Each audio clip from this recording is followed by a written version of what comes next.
Voy a dar inicio. Muchas gracias. Buenas noches a todos. Gracias nuevamente por la invitación. Es un gusto para mí estar con ustedes nuevamente.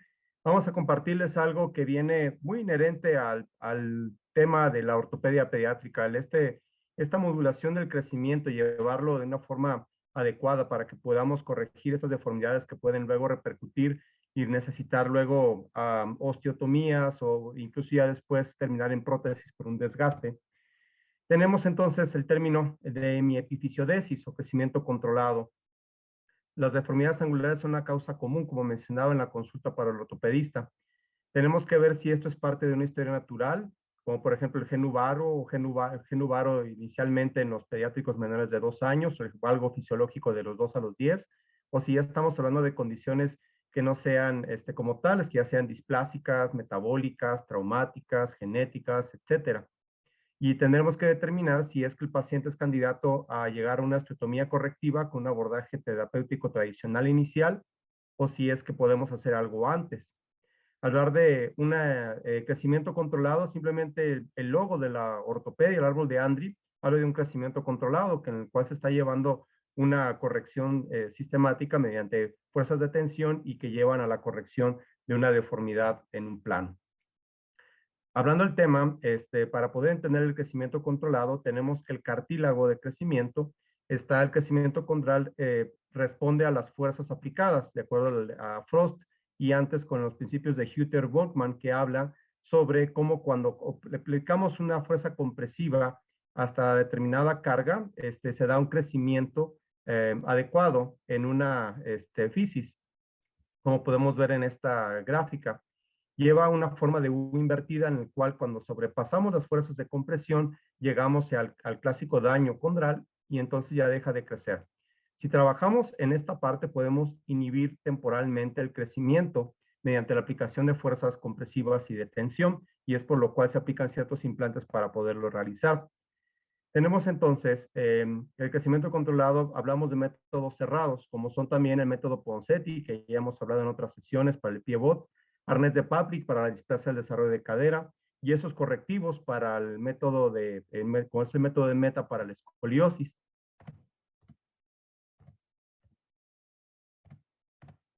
Y métodos abiertos, que son las grapas de Blount, que él las describió desde los años 40, la placa en 8 de Stevens en los 2000, que fue la forma moderna sobre la cual voy a estar hablando, y otros implantes que han ido evolucionando. Y las formas permanentes, en las cuales se hace una epifiziodesis con las técnicas como de Femister, perforaciones con brocas percutáneas, epifiziodesis percutáneas con tornillos metafisarios, que es dado en Francia por el autor Metaiseu en los 80s y 90s.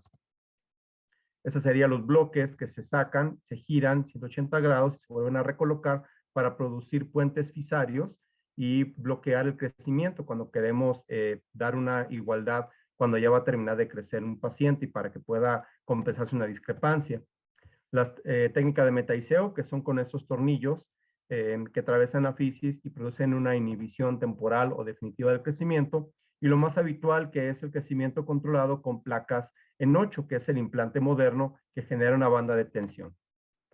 Clásicamente las grapas de Blount en los años 40, que se ha demostrado su utilidad histórica, sin embargo ya también se ha visto sus limitaciones, por lo cual están prácticamente en abandono. Tenemos entonces que las indicaciones para este proceso es aquella fisis que sea quirúrgicamente accesible. Estaremos hablando de la rodilla, tobillo, cadera, codo, muñeca, columna, y que le queda al menos un año de crecimiento restante. Hay casos tan jóvenes que desde el año y medio empiezan los estudios en los cuales se empiezan a aplicar estos métodos de corrección y pueden funcionar hasta prácticamente los 17 años en aquellos pacientes que aún se vean esqueléticamente inmaduros y que puedan responder. Habrá una distinción que tengamos que hacer entre fisis normal y fisis patológica. La patológica es aquella que produce alteraciones en planos frontal, sagital, oblicuo, sin importar la causa o la severidad. Y estaremos hablando de enfermedades como raquitismo hipofosfatémico, que últimamente estamos viendo más en el hospital, enfermedad de Blount, causa clásica de genuvaro, secuelas de alguna infección, como una sepsis postmeningocócica o displasias esqueléticas. Hay contraindicaciones para esto, son muy relativas, son pocas relativamente, y estaremos hablando cuando tengamos barras óseas que no sean resecables, cierres fisarios por traumatismo madurez, o cuando determinemos que ya tengamos un cierre casi completo. Probablemente en esos casos se beneficie más ya de una osteotomía correctiva. ¿Cómo vamos a llegar a esto? Mediante técnicas clásicas que aparecían en los libros, que vinieron ciertos autores en los 90 a modernizarlas, y es el método de Paley, y este a su vez modernizó las tablas clásicas de crecimiento para calcular las deformidades angulares, crecimientos restantes, discrepancias, altura cuando está sentado en pacientes acondroplásicos, entre otros, para estimar discrepancia de miembros pélvicos y deformidades angulares, y las cuales podíamos consultar en los libros.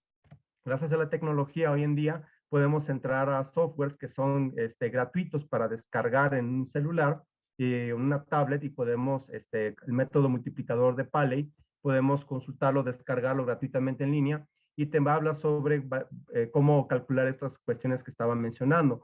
Ponemos datos específicos como el año de nacimiento, año con meses, si hablamos de masculino o femenino, de qué queremos corregir, y nos va dando lo que queremos sacar sin tener que consultar ya estas tablas que eran antes un poquito clásicos de la ortopedia pediátrica.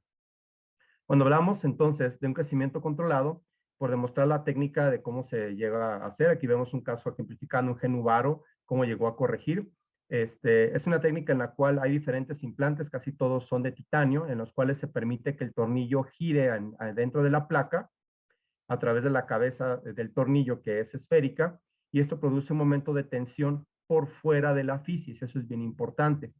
Se hace un abordaje no tan invasivo realmente, bajo isquemia o no isquemia, como guste el cirujano, y se puede hacer incluso como cirugía ambulatoria, en el cual dependerá de la zona que queramos corregir, el tipo de deformidad, si es un genuvalvo o genuvaro, donde vamos a colocar la placa. Ya queda una corrección angular. En este caso, para un genuvalvo, vamos a corregir colocando la placa en la parte medial. Se hace un abordaje de unos 3 centímetros.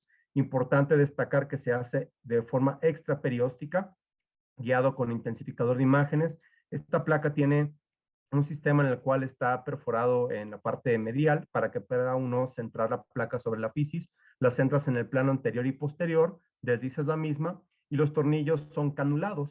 Puedes perforar con clavillos y ver que te guste la orientación de los mismos sin penetrar a la articulación. No es tan riguroso la técnica en cuanto que quedan necesariamente horizontales a la fisis, paralelos a la fisis, perdón, pero pueden colocarse ligeramente divergentes. Con el crecimiento estos tienden a diverger, y es lo que se observa en las radiografías postoperatorias con el seguimiento de cómo cuando ya actuaron. Se colocan los implantes, se cierra tejido celular subcutáneo y piel, y se pide que el paciente reanude sus actividades lo antes posible. Esto es que en un mes, así como yo les hago la analogía a los familiares, imagina que tu familiar tiene frenos, pero en lugar de los dientes, ahora en las rodillas puedes hacer ciertas actividades, puedes correr, saltar, jugar y hacer con ciertas restricciones, pero no son tantas, y se pide que el paciente incluso salen caminando, como una cirugía ambulatoria en algunos centros. Es muy importante vigilar, se toman radiografías de control para vigilar que esta corrección se vaya dando, y se habla con los familiares de que el implante pues tendrá que retirarse posteriormente cuando una vez haya corregido la deformidad. Entonces, es a veces cuando se dejan los implantes actuar demasiado tiempo, tienen que estar bien conscientes que podrá corregir incluso al lado contrario y produciendo una deformidad ahora mixta. Bien, así que, ¿qué es lo que ocurre? Frenamos el crecimiento de donde probablemente si hay un hipercrecimiento o un crecimiento normal, y en el lado contralateral donde hay un crecimiento deseado que sea lento, afectado por alguna cuestión, en este lado lo estamos inhibiendo con la banda de tensión que actúa de forma extraperióstica y da un crecimiento angular. Todo esto que estoy señalando aquí es nuevo hueso que se crea y que llega entonces a reorientar la articulación también y distribuir las cargas, como se ve aquí en una línea azul. Similar con la técnica de Metaiseo, tiene que ser más precisa, depende del diámetro del tornillo, tiene un área de acción en el cual, después de haberlo colocado de una forma muy precisa, actúa y también da un tipo de crecimiento controlado, si bien no es tan grande como el que se logra con una placa en 8, pero también es útil para corregir estas deformidades. Así que la fisis abierta en un varo o valgo no fisiológico puede ser candidato a hemiepifisiodesis. La etiología no es necesariamente determinante del pronóstico. tenemos que ver, siempre habrá que esperar, no tomar la decisión inmediata, más si hay duda, mejor esperar, para ver si es que es una desviación fisiológica, un seguimiento de 6 meses y comparar con nuevas radiografías y determinar si hay una tendencia hacia la corrección. Recordemos que hay condiciones, por ejemplo, en las que los pacientes están en un proceso de corrección que dura como año y medio, que es la reacción de Cosen, que se da cuando tienes una fractura de tibia proximal y en la cual primero se va a desviar y posteriormente va a corregir sin hacerle absolutamente nada.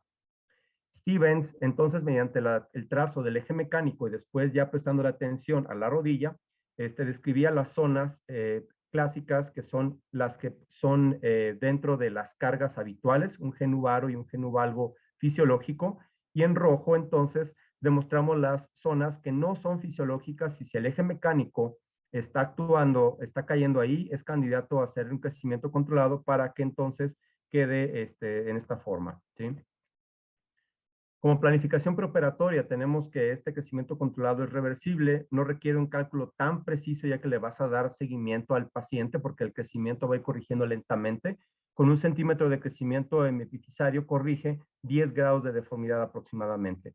Yo decía esto hasta antes de la pandemia. En pandemia perdimos varios pacientes a seguimiento y para mi sorpresa pasaron 2 años después en los que regresaron y habían corregido hacia el otro lado. Entonces, muy importante darle el mensaje a los familiares que el implante sigue actuando sin importarle si tengas o no tengas derechohabiencia o no acudas al médico. ¿Qué proyecciones, qué estudios deberemos de tomar para cuando estamos estudiando esto? Haceremos un eje mecánico, es sumamente importante para poder entender en base a las líneas de Stevens cómo estamos y qué tenemos que corregir, y también en el seguimiento. Lateral y proyección de Merchant cuando estamos hablando de la rodilla. Tomografías y resonancias magnéticas en caso de que sospechemos de una barra fisaria postraumática o postinfecciosa. En la historia clínica siempre debemos de determinar el inicio y la duración de la deformidad, qué limitaciones presenta el paciente, a qué tratamiento se ha sometido, historia familiar para determinar si es que esto puede ser parte de alguna cuestión hereditaria, metabólica, patrón de marcha, magnitud y dirección de la deformidad, simetría y longitud de extremidades, deformidad espinal, examen neuromuscular en general, que no sea una cuestión más bien de una, por ejemplo, una distrofia muscular que esté ocurriendo, laxitud articular, inestabilidad patelar, contracturas articulares que ya se estén dando por esta magnitud de desviación. Y mucho de esto a veces se comprende en el término de obesidad. A veces es mejor esperar y poner en dieta a los pacientes y ver si pueden controlarse, determinar que no tengan, a pesar de que sean pediátricos ya, hipertensión, hipotiroidismo, resistencia a la insulina y otras condiciones. Recordemos que vemos a los niños más obesos del mundo en el servicio. Entonces, lamentablemente, pues existen condiciones como el síndrome de muslos gorditos, Fat Thigh Syndrome, en el cual no pueden juntar las rodillas y tienen que caminar de una forma peculiar. Tomas la radiografía y se ve que realmente no está desviado el esqueleto, sino es más bien la distribución de la grasa corporal la que evita y le da una cierta postura al paciente. Entonces, la obesidad como causa muy importante hoy en día. Estas son parte de los sitios anatómicos en los cuales hay indicaciones de bien demostradas y que están creciendo para el crecimiento controlado, tanto en extremidades superiores como inferiores, y son ejemplos que voy a estar mostrando durante la plática. Deformidades clásicas en genu vario y valgo, que colocaremos las placas en el fémur distal, tibial y proximal, muchas indicaciones, y es el estándar de oro en la fisis abierta.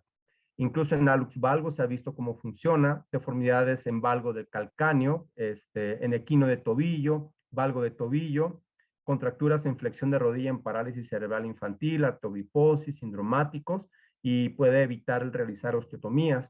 Coxa valga en tipos de parálisis cerebral infantil, displasias de cadera, deformidades en muñeca postraumáticas o en el codo. Esto estaré hablando más adelante. Así que cuando tenemos una deformidad, evaluaremos la simetría que se esté logrando con el implante, el eje mecánico que se llega a una posición neutra, como estamos viendo en el pre y en el post, y preservar la línea horizontal de la rodilla. Así que es bien importante, por ejemplo, en este caso, que vemos a la izquierda, tenía el eje articular ciertamente bastante bien, no estaba tan inclinado, por lo cual nada más se determina la necesidad de colocar una grapa de Blount en el lado tibial. En este caso, a su derecha, vemos cómo el paciente tenía una inclinación mayor en la línea articular en relación con la horizontal. y en ese caso se tuvo que tomar la decisión de colocar implantes tanto en fémur como en tibia. Así que cuando comparamos las grapas de Blount contra las placas, este ya es un tema de hace aproximadamente 10 años. Ya se ha visto que las grapas pues están cada vez perdiendo más terreno. Los dos implantes se considera que son reversibles en cuanto a su uso. Producen un fulcro rígido en la fisis, dentro de la fisis, esto es en las grapas, mientras que la placa de banda de tensión es una banda que produce una tensión fuera de la fisis con un mayor crecimiento angular, mayor superficie, mayor grado de corrección. Se dice que las grapas de Blount deberán de estar un máximo de 2 años y posteriormente hay que retirarlas. El mismo Blount daba estas recomendaciones. Mientras que en la placa en 8, su uso puede ser hasta corregir la deformidad. Se recomienda en las grapas colocarlas después de los 8 años, mientras que en la placa en 8 es de los 18 meses, incluso hasta los 17 años, según los estudios que se han realizado. Puede haber cierres fisarios tempranos con las grapas, mientras que no se han reportado cierres prematuros con el uso de la placa. Múltiples grapas por fisis, mientras que aquí nada más se requiere un implante por fisis realmente. Aquí está mal, no es grapa, es placa. Migración, fatiga y dificultad para el retiro a veces. De mis primeras fracturas iatrogénicas que llegué a producir cuando era residente, me acuerdo, fue retirando una grapa de Blount en el fémur distal. Mientras que las placas en 8 son más fácilmente para retirarse, una migración menor, fatigas asociadas a veces, eso sí, a sobrepesos y enfermedad de Blount por el hecho de que los implantes clásicos son con tornillos canulados.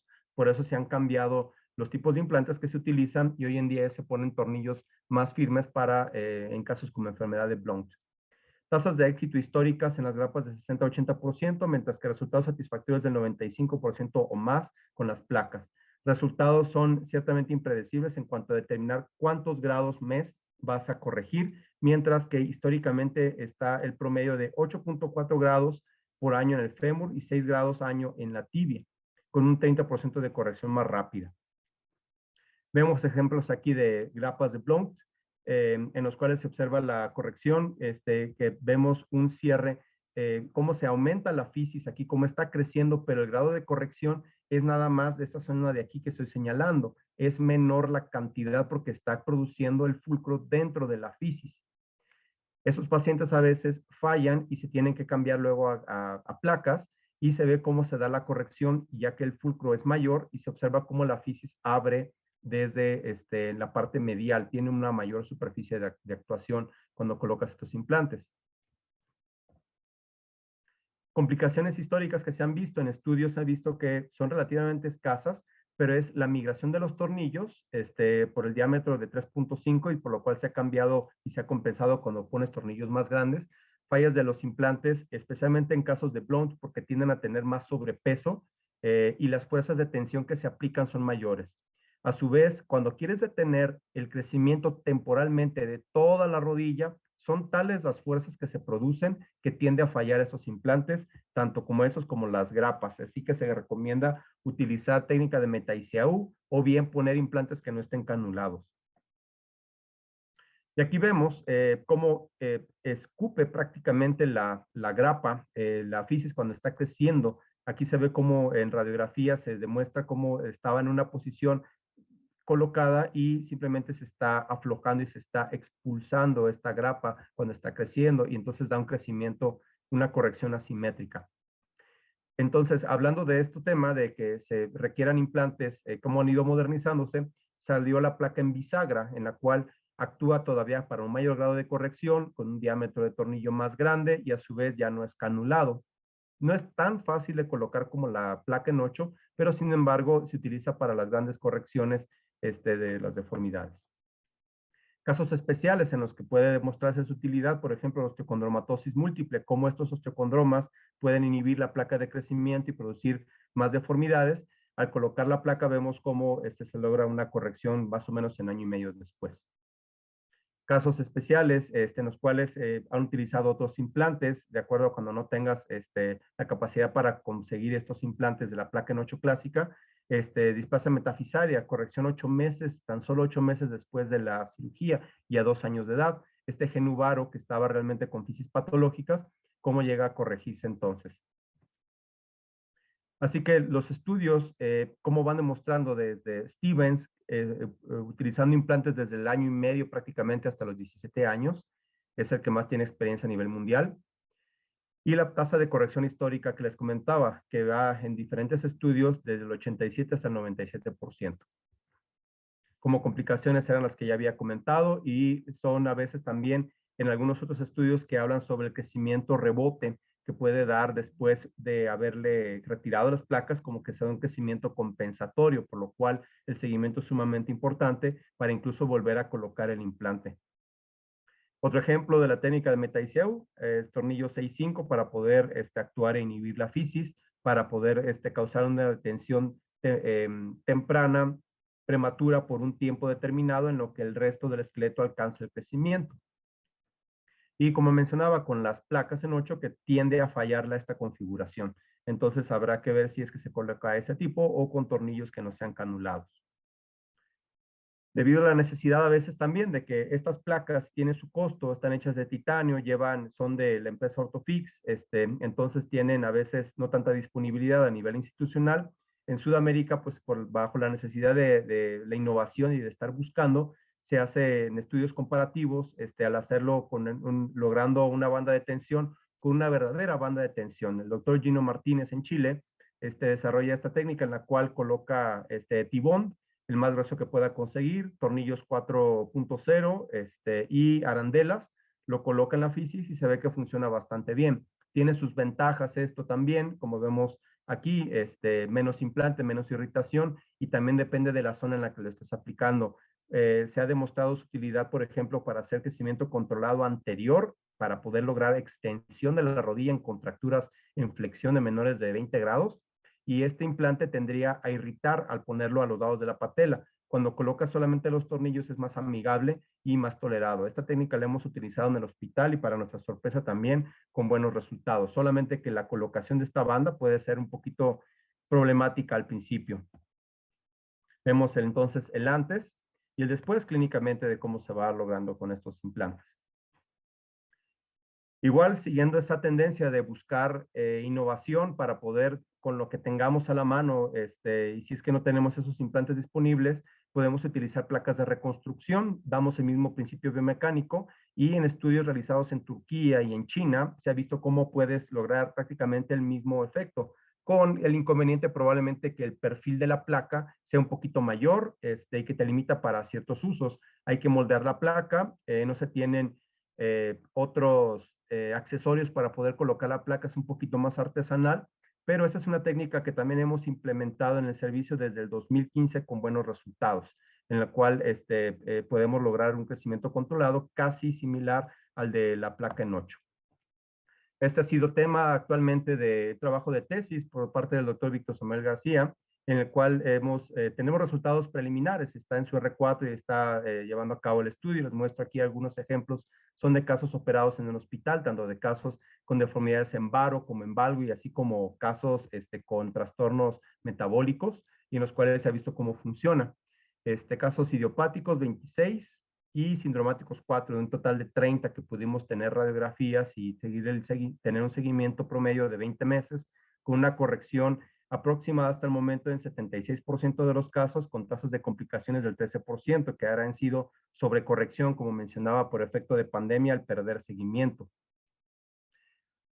Otras utilidades muy pues, curiosas al principio se me hacían de estas placas es para deformidades en flexión, en artrogriposis, en parálisis cerebral infantil, y a veces con las grapas puede ser que fallen, como estamos viendo aquí, se colocaron y sin embargo migraron y no dieron una gran corrección, y a veces puede ser incluso necesario colocarles fijadores externos con deformidades teratológicas que incluso pueden llegar a fallar, o a veces puedes tener el hecho de que sí funcionan.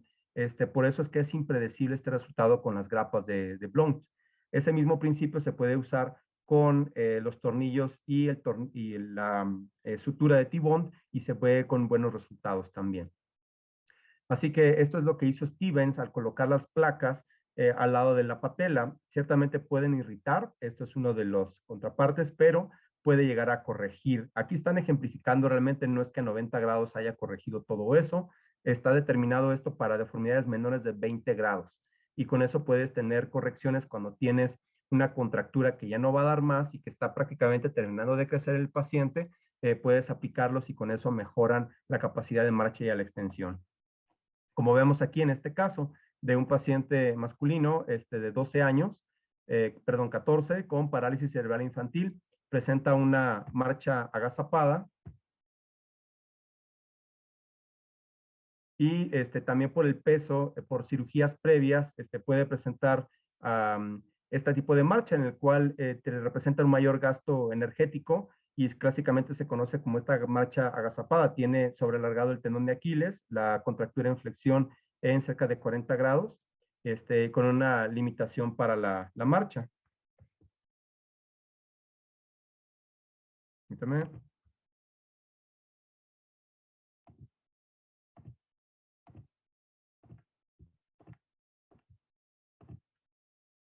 Vemos su patrón de marcha entonces, francamente agazapado. Estos pacientes cuando presentan este patrón de marcha requerían un mayor gasto energético y problemas y dolor, así como una patela alta y deformidades también en los núcleos de crecimiento, tanto de la tuberosidad tibial como del polo inferior de la patela. Se colocan los implantes al lado de la patela y en aproximadamente año y medio se observa la corrección,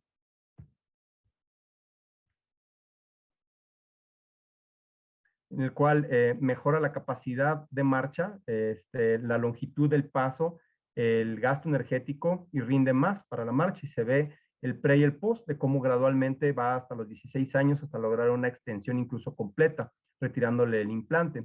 Entonces se ve cómo puede ser bastante útil. Esto lo he intentado, no ha tenido buenos resultados todavía, probablemente haya sido por la selección del caso, con tornillos canulados, que los cuales pueden ser luego difíciles. El mismo Meta-ICAU refiere cómo pueden ser un poco complicados, porque cuando se logra la corrección, si es que sí la da, queda muy incluido el tornillo y puede ser complicado retirarlo. Aparte, como están actuando con fuerzas de tensión, queda quizás más apretado y puede ser difícil de retirar, pero sin embargo, pues dependerá de la experiencia del cirujano el hecho de sacarle provecho a esta técnica. A veces se pueden aplicar en múltiples sitios a la vez para lograr un efecto único, que sea el hecho de corregir ese eje mecánico. Vemos aquí en una condrodisplasia, cómo apenas se alcanza a ver, se tiene que ver incluso con medio de contraste en pacientes, en este caso, muy pequeños. Se coloca, parecería que no está agarrando nada y está agarrando el cartílago todavía del trocánter mayor. Y si bien esta paciente presentaba una abducción limitada porque producía un pinzamiento trocantérico contra el acetábulo, al estar inhibiendo el crecimiento en esta zona, produce una corrección en valgo, como vemos en la parte inferior izquierda, y logra corregir esta zona y abrir la rodilla acercándole hacia a la línea media, colocando múltiples implantes, y el resultado final es que mejora la capacidad de movimiento del paciente. Otros ejemplos en los que puedes tú también jugar con el valgo si es que es necesario. Por ejemplo, en enfermedad de Leckalve-Perthes, mejoras el rango de movimiento de la cadera y el grado de abducción, evitando el defecto de bisagra que se ve como complicación de esta deformidad. Mejorando los arcos de movimiento también para la abducción, rotaciones interna y externa, y evitando el pinzamiento en las series que se ven en esos artículos. En deformidades postraumáticas, en deformidades sindromáticas, que puede haber alteraciones en el crecimiento de la fisis, la parte medial de la tibia se puede modificar para que de valgo corrija ese eje mecánico también, como estamos viendo en pantalla. Puedes hacerlo como parte de una protección o como parte de un acompañamiento de una cirugía multinivel para la corrección de diferentes alteraciones. En este paciente se le hizo una osteotomía varodesrotadora bilateral y la aplicación de los implantes para poder lograr la corrección gradual de B a C. Va pasando esta corrección en aproximadamente año y medio para después ya permanecer corregido. También se ha observado que en pacientes con parálisis cerebral infantil que presentan un porcentaje de migración por la espasticidad de más de 50%, una coxa valga de más de 150 grados y con más de 2 años de crecimiento, entre pacientes más pequeños se lleguen a solicitar para este estudio, podemos ver que pueden mejorar el grado de cobertura por parte del acetábulo en estas caderas en riesgo. Hay que tener mucha precisión para la colocación de esos implantes, pero sin embargo se ha visto que mejoran los parámetros del porcentaje de migración, el ángulo cérvico-diafisario y el índice acetabular.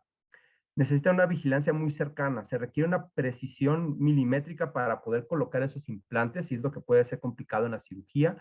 Para poder colocar estos tornillos, generalmente lo hacen con tornillos 3.5, 4.5, 6.0, 7.3, 8.0 incluso, para poder corregir. En este seguimiento que llevó varios años, se observa cómo tenía un porcentaje de descobertura de aproximadamente 40% este paciente con parálisis cerebral infantil. Colocan los tornillos en la parte inferior medial de la placa de crecimiento y hace que entonces el crecimiento sea superolateral, empujando y mejorando el centraje de la cadera, como se ve el resultado final. Requieren una vigilancia muy cercana. 50% necesitará una recolocación del implante, ya que con el crecimiento puede ser que se salga de la fisis el tornillo y que se tenga que recolocar por otro tornillo más largo, y entonces volver a meter al paciente con parálisis cerebral infantil, que ciertamente puede ser problemático.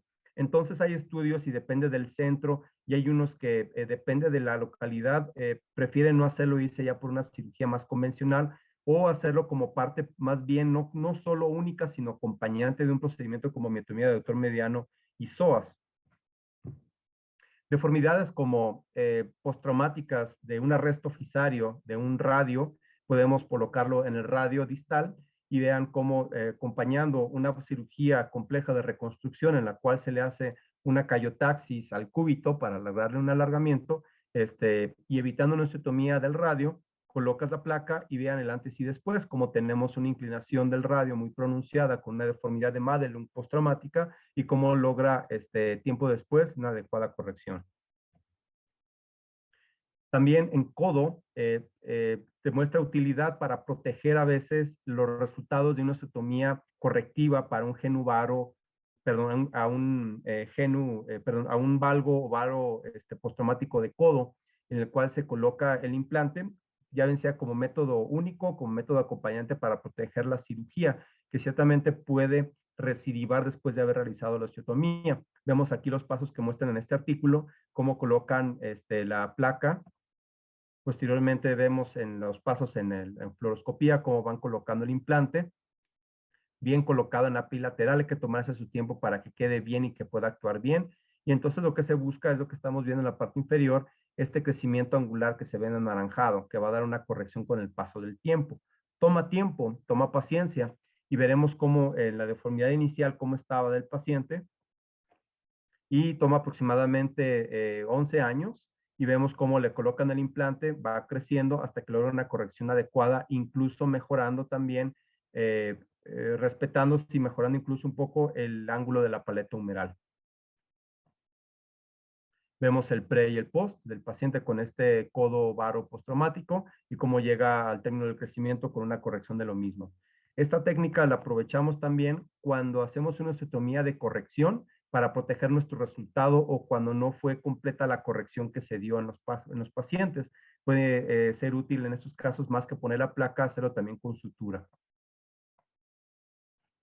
Secuelas de Pekín-Ovaro, secuelas de mielodisplasia, en los cuales el paciente presenta una marcha en talo, en el cual se estimula el crecimiento del calcáneo en forma de delta, que tiene una marcha en talo por una alteración en el equilibrio muscular, puede resultar útil colocar la placa de reconstrucción a la placa en 8 en la parte posterior y con eso se da un crecimiento, una reorientación de la superficie articular que si bien deforma un poquito la tibia, pero da un resultado final adecuado para lograr una marcha plantígrada.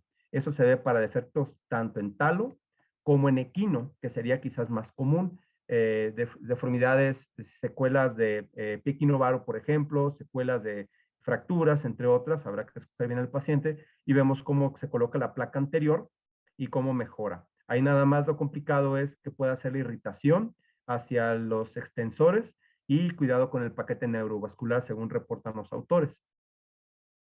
En pacientes que tienen hallux valgus juvenil, ha presentado utilidad cuando presenta estas primeras fases de deformidad de los pacientes, puedes inhibir la placa de crecimiento de la base del primer metatarsiano, lo que logra al término del crecimiento una corrección. Si bien no es una corrección muy espectacular, pero sí protege y probablemente proteja ya de forma definitiva a largo plazo y mejora el hecho de la pronación del antepié. Como vemos aquí, es una técnica mínimamente invasiva en la cual localizan con fluoroscopía la cara lateral del primer metatarsiano y colocan este tornillo, como estamos viendo ahí en pantalla, con una corrección, que es aproximadamente en el ángulo intermetatarsiano, de aproximadamente en promedio de 15 grados, y hasta 15 grados según han reportado. Entonces, varios autores lo recomiendan para el manejo de hallux valgus juvenil e infantil.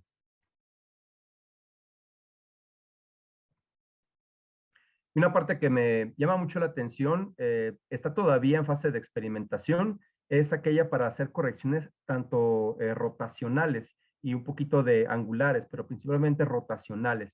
Vean aquí en estudios en conejos, lo que hacen es colocar de forma cruzada las placas a cada lado de la tibia y con eso se logra un momento de torsión que si bien hay que colocar de una manera muy precisa, muy simétrica para que pueda darse el proceso de distorsión, pudiera significar una mejoría en las deformidades rotacionales, por ejemplo, del fémur, para evitar realizar osteotomías varodesrotadoras, por ejemplo, en un futuro, con ese tipo de implantes. Nuevamente, Metaiseo ya ha realizado en Francia estos estudios en pediátricos, en los cuales toma sus pasos para hacerlo, no utiliza como tal un principio de con placa y tornillos, sino que coloca tornillos y a su alrededor les coloca un cerclaje, con el cual da un momento de torsión que va a llevar a que con el crecimiento gire y corrija una deformidad. Utiliza anillos que se utilizan de un marco de Ilizarov para localizar de una forma muy precisa el centro de la rodilla. Posteriormente coloca los pines para que no fallen en la posición adecuada, 45 grados uno con el otro. Una vez que están perfectamente colocados, retira el pin medial con el que había empezado, coloca tornillos canulados y en medio de los tornillos canulados coloca, de acuerdo al grado de corrección que le quiera dar, este fue de aproximadamente 25 grados, lo que logró de corrección, coloca un cerclaje, lo tensa y este empieza a actuar. Si bien inhibe longitudinalmente el crecimiento de esa rodilla, pero sí la ha logrado en promedio en una serie de casos, como de 10 casos, 10 pacientes pediátricos, la corrección, cuando vemos ahí la tomografía de la cadera contra el fémur, contra la tibia, contra el tobillo, una corrección de la deformidad torsional. Este es el antes y el después, si bien se puede observar cómo hubo una ligera desviación en el eje, pues está todavía en fase de experimentación y faltan seguimientos a largo plazo para poderlo ver. El futuro de esto es desarrollar estudios multicéntricos con seguimientos a más largo plazo para determinar el efecto de la deformidad recurrente, rebote o necesidades de osteotomías. El manejo de acoxa valga en parálisis cerebral infantil, si bien al momento está un poco estancado por la experiencia, falta todavía mejorar la técnica y los pasos de seguimiento para poderlo hacer funcionar mejor. El manejo de la displasia acetabular con una epifisiodesis selectiva de la rama isquiotibial en el cartílago trirradiado pudiera mejorar el crecimiento y el descenso de la pared del acetábulo anterior. Manejo de la deformidad de Madelung en fases iniciales, como habíamos mencionado en el radio.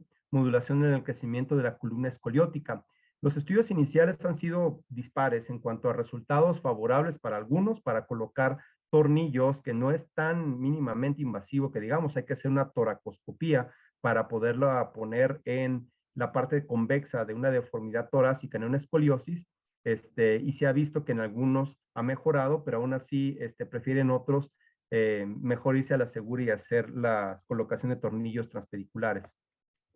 Y también algo que está en el futuro, más adelante, sería el trasplante de fisis, así como la modulación con productos biológicos que estimulen o cierren el crecimiento con factores crecimientos derivados de ortobiológicos, entre algunos, que todavía están en fase de estudio, pero que pudieran inhibir o estimular el crecimiento de algunas fisis. Bien, por su atención, muchas gracias. Quedo abierto a preguntas y comentarios.